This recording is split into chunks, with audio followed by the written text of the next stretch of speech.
concern. Thank you for all that you've done for me since almost a year and a half to the date when I did make the phone call to Jack Testani that I wanted to run. It's hard to believe that it's been that long. This campaign hasn't been without resistance, but what I'm most proud of is my ability to stand as an individual and earn the friendship and the respect of so many of you. Politics is everything that you've heard about, and a lot more. A lot more. There are personalities and differences of opinion, and mostly from people that are strong-willed because they care.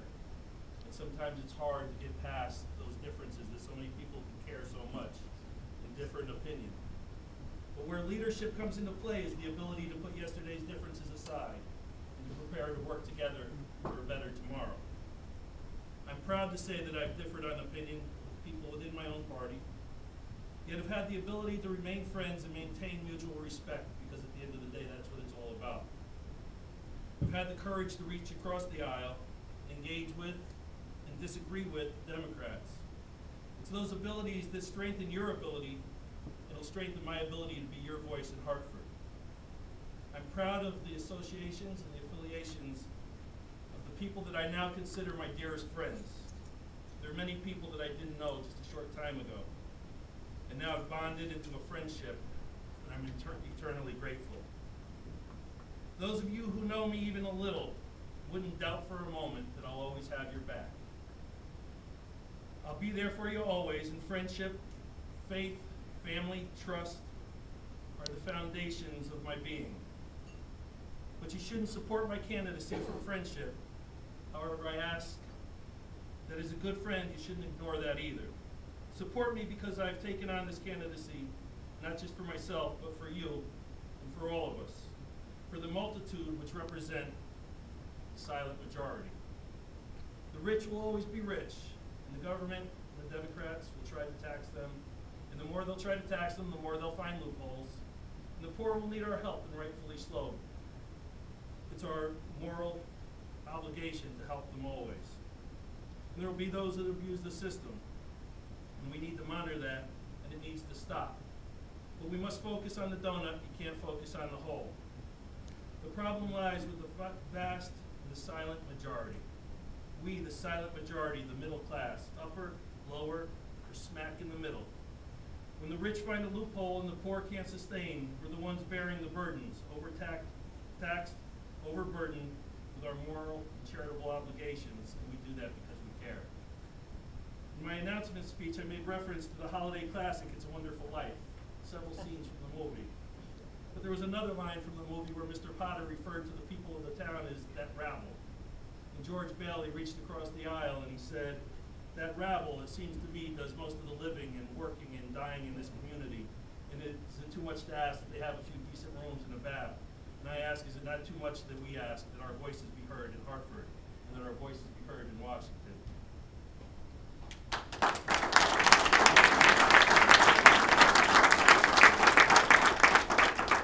And now we, as the silent majority, are left without representation. It seems we've sort of gotten it backwards, that our founding fathers wanted representation without taxation, and we've gotten that completely in reverse. And as the saying goes, we're mad as hell, and we're not going to take it anymore. Look around you, look at the Tea parties, and God bless the Tea parties. God bless the Rob Merkels, the David Tuglianos, the Bob McGuffeys, and so many people that are out there fighting for our rights. We're standing up and we're holding government accountable, and we're demanding our voices be heard, and I beg to be your voice in Hartford.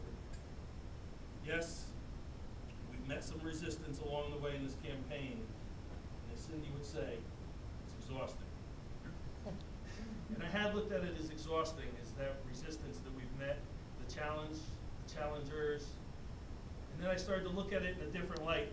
The other night I was home, actually having dinner with my family, although I was probably late, and my daughter was speaking of a friend of hers who was a swimmer, and talking about how during practice she would swim without wearing a cap, because the resistance would weight her down, and then ultimately you get into the race, you shave down, you put on the cap, and you swim faster. Much like a batter would put a weighted donut on a bat, so he swings harder, swings faster. And we've met that resistance, which has made us stronger, made our campaign stronger. It's brought more people together. We've raised more money, we've gotten more endorsements. And every time we meet No longer is it exhausting. It's only exhausting in the term that it makes us stronger. And I have to refer to another movie. Have you seen Rudy? Rudy was a Daniel Eugene Rudy Rudiger. Grew up in lower middle class family in Illinois. His dad, a factory worker, lived for Notre Dame football. It's a true story. Rudy followed his father's passion for Notre Dame football and vowed that someday he'd play for the Fighting Irish. Rudy excelled at high school football. However, he was 5'6", 165 pounds. He was of modest financial means, and he struggled in school mainly from undiagnosed dyslexia. After working in a steel factory, being shunned from the college that he wasn't able to attend, he worked in the steel factory with his family for 4 years, and he saved every dime, put himself through Notre Dame, where he vowed that he would play football someday. He didn't make it into Notre Dame at first, but he did manage to get himself accepted at Holy Cross. And he got himself an opportunity to work on the field in the maintenance crew, the hallowed ground, Notre Dame football. Where I've just found out that our friend Rob Merkel has played as well. Rudy fought to earn his spot on the practice team for the Fighting Irish. His enthusiasm, dedication, and devotion, while resented at first by so many of his teammates, earned him the respect of his coaches and the other players. Rudy was promised that he would be allowed to suit up for one game his senior year. The coach later that year had resigned, but certainly the new coach was aware of the promise made to this young man that had worked so hard and persevered and certainly deserved an opportunity to play on that field. Week after week in his senior year, Rudy checked the roster to see if he was one of the 60 select to suit up for that day's game. Week after week, he was disappointed. On the eve of his last home game, once again, Rudy was omitted. The captain of the team walked into the coach's office. The whole team had known what happened and known of the promise that was made to this man that persevered, that worked so hard, that deserved the opportunity. And the captain walked into the coach's office and he took his jersey and he put it on the coach's desk and he said, "I lay down my jersey for Rudy." The coach looked at him and said, "You're an All-American. You're the captain of the team. Act like one." And that player looked at the coach and said, "I believe I just have, sir." Player after player walked into that coach's office and laid down their jersey for the man that they believed in, for somebody who had worked and persevered and deserved an opportunity. Player after player put down their jersey. The coach succumbed in front of his whole family. Rudy charged onto the field and led Notre Dame Fighting Irish on their last home game of that season.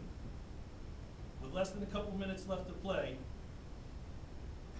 Rudy was a defensive end, and the ball ended up being fumbled and taken back by the Fighting Irish with about 30 seconds left to play. It's a play that everybody will tell you. The quarterback snaps the ball, or the quarterback receives the snap, he kneels down, you wait out the clock. That was the order from the coach. And the team gathered together, and they said, "We got to do this for Rudy. Rudy doesn't play unless we score." So against the coach's orders, they took the ball into their own hands, threw a pass into for a touchdown, and Rudy charged out into the field for the next kickoff. The game ended. After that kickoff, 7 seconds left on the clock. They let Rudy stay out on the field. Defensive end, true story. Rudy made the tackle that ended the game. And I tell you that story tonight because I'm asking all of you that are delegates, all of you that have friends that are delegates, I'm asking you, and you know, those of you who know me know how hard it is for me to ask for anything. And tonight as I stand here, I'm asking you to lay down your jersey for me and give me your delegate vote, so that ultimately in November we can tackle Anthony Mustard. Thank